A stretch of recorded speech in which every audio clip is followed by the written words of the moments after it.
शेतकऱ्यांच्या जोड व्यवसायावर घाला घालणाऱ्या दुभत्या जनावरांच्या चोरी करणाऱ्या सराईत टोळीला अटक करण्यात पुणे ग्रामीण स्थानिक गुन्हे शाखेला मोठे यश मिळाले आहे।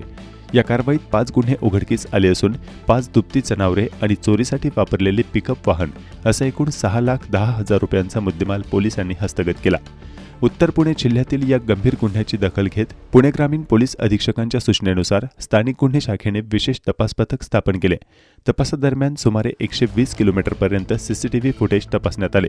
तसेच चोरीतील वाहन माळशेज घाटाकडे जात असल्याचे निष्पन्न झाले। गोपनीय बातमीदाराकडून मिळालेल्या माहितीनुसार दिनांक 24 डिसेंबर 2025 रोजी खुचीगावच्या जंगल परिसरात सापळा रचून नरेश भाऊ मोरे वय 39 राहणार कळवड तालुका मुरबाड जिल्हा ठाणे व सूरज अशोक पारधी वय 19 यांना म्हैस विक्रीस नेत असताना अटक करण्यात आली। आरोपींकडून 5 म्हशी व पिकअप वाहन क्रमांक MH05 DK 2761 हे वाहन जप्त करण्यात आले। आरोपी नरेश मोरे याच्यावर यापूर्वीही जनावर चोरीचे एकूण 9 गुन्हे दाखल असून दोन्ही आरोपींना न्यायालयीन कोठडी सुनावण्यात आली आहे। दुभती जनावरे परत मिळाल्याने खेड तालुक्यातील शेतकऱ्यांनी पोलिसांचे आभार मानत समाधान व्यक्त केले आहे।